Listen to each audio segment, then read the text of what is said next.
Your body is already a powerhouse, generating energy with every heartbeat and movement, but could we harness that potential to charge our devices? From the way your muscles convert food into motion to the tiny electrical signals firing in your brain, there's a hidden reservoir of energy waiting to be tapped.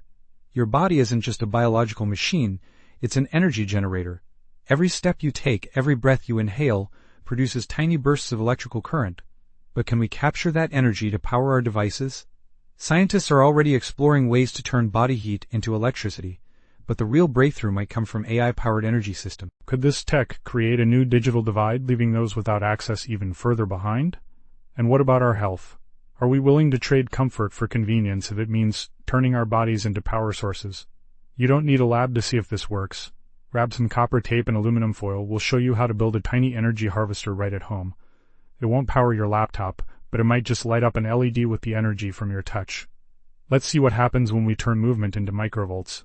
What if your body could power more than just a smartphone? Imagine seamless energy for medical implants, smart clothing that adjusts to your movement. The question isn't whether this is possible, it's whether we're ready to